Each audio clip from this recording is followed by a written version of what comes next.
Now we're going to take a minute and look at the trends across period 3, and we're going to specifically look at the changes in nature from ionic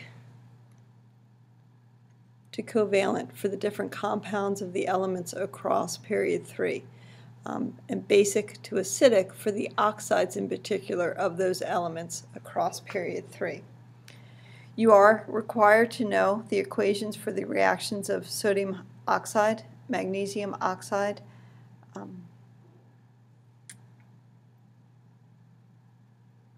tetraphosphorus digoxide, and sulfur trioxide with water. These are the 4 that you need to know. Then we're also going to look at chlorides and oxides and explain their physical states under standard conditions, their electrical conductivity in their molten state, which is different than in aqueous, and looking at their bonding and their structure. We will look at all of these oxides, and then we would look at all of those chlorides. Okay, so let's look at the oxides of period 3. So across the period, the number of valence electrons increases because we're talking about sodium, magnesium, aluminum, silicon, phosphorus, sulfur, and chlorine. So we go from 1 valence electron to 7. We can look at how they bond with the oxygen atom.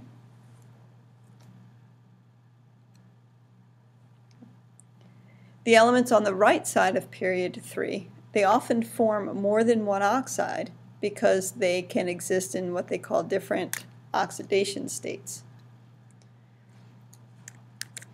Oxidation states. Well, this oxidation state is a method of kind of keeping track of the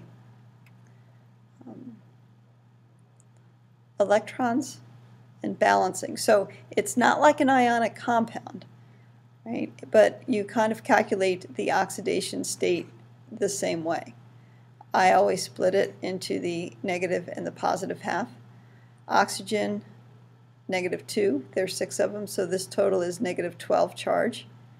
Over here, since this is a neutral molecule, the plus side has to be +12. I have 4 phosphoruses, if that's the plural, so each one must be a +3 charge, and that is its oxidation state.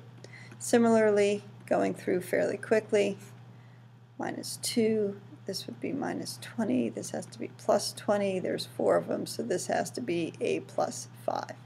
Right, so that's quickly how you do oxidation states, calculating them. Again, it's not the same thing as ions. It's kind of a bookkeeping method, particularly when we get to redox reactions. All right, but they do exist in those different elements. So let's look at melting and boiling points.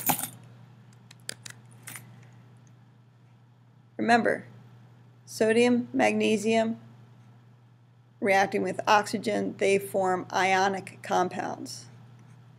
High melting points and high boiling points. And that's because of the electrostatic attraction between the pluses, the cations, and the anions. Okay, so to melt these, we are actually breaking apart these ionic bonds. If you remember back when we talked about bonding, we talked about silicon dioxide forming a giant covalent lattice. Again, got silicon bonding with oxygens. Covalent bonds, we're actually breaking covalent bonds, so the melting point and boiling point are again going to be very high. When we talk about elements on the right forming covalent bonds, melting points, boiling points are lower. They tend to exist as gases or liquids or low melting solids. Why? Because remember, with a covalent molecule, we're talking about intermolecular forces.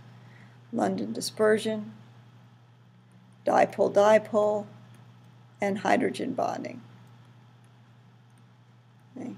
These are intermolecular forces, much weaker than ionic or covalent bonding. So less energy to break these intermolecular forces apart, hence lower melting and boiling points. Electrical conductivity. Remind yourself, what do I need for electrical conductivity? I need to have movement of charged particles.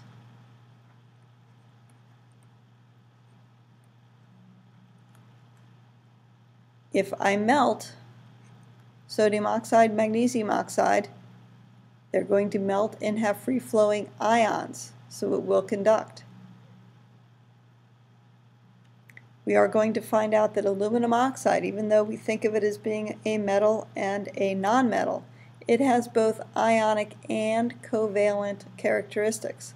It's a poor conductor, but it does have a high melting point. And the oxides of the nonmetals do not conduct, because I'm really talking about molecular non-charged particles when I melt these. Group 1 and Group 2 oxides are basic. Okay, and we're going to see that across the period it goes from oxides being acidic, gosh, I can't draw in a straight line, to being basic. Okay, so it changes from the left to the right across the period. Sodium and magnesium form cations. Okay. I always look at this, I view it as a synthesis reaction. So the sodium and the water is going to make sodium hydroxide. Okay. Just to show that it has a basic nature, if I have magnesium oxide and hydrochloric, an acid, this makes a salt and water. What are the products of the reaction between a base and an acid? Salt and water. Salt, remember, is just a common term for an ionic compound. Does not have to be sodium hydroxide. I didn't mean sodium hydroxide, I meant sodium chloride. Salt, that we know table salt is sodium chloride, but it really does mean any ionic compound. Amphoteric aluminum oxide. Amphoteric, from the acid and base chapter, means that it will react with both acids and bases. Aluminum oxide itself does not dissolve in water easily, but it will react and dissolve in acids and bases. It will act like a base. Okay, think of these as double replacement reactions. And then it will also act as an acid, and we'll take another look at this, I think, later, forming a kind of a huge compound in water. Okay, so but the important thing to note is at that aluminum oxide is when I kind of blend that oxide being a base and the oxide being an acid. Acidic oxides. The remaining oxides of period 3 form acidic solutions. Silicon dioxide has little acid-base activity, but it will show slightly acidic properties when it is dissolved in concentrated alkalis, meaning concentrated bases, and it'll form a silicon. Okay. Or it looks like, salt, and again, water. Getting back to the ones that you need to remember, the reaction, phosphorus 5 oxide reacts to form a solution of phosphoric 5 acid. And again, I view these as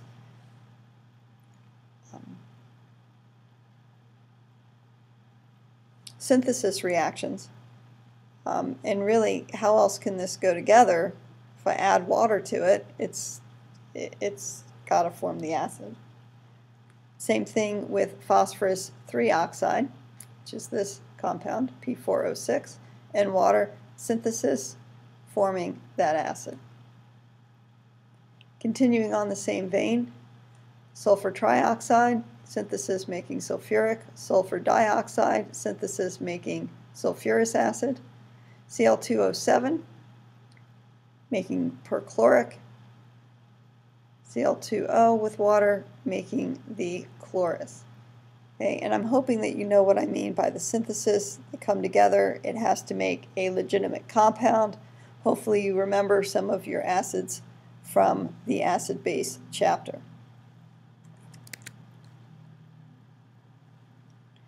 So looking at a summary, the bonding that's happening, I'm going from ionic to polar covalent, going from basic acid-base character to amphoteric, weakly acidic, acidic, and then other oxides that may form. And if you look at the ratio of atoms, you can see with the oxygen kind of always increasing 1. 2 to 1, 2 to 2, 2 to 3, 2 to 4, 2 to 5, 2 to 6, 2 to 7.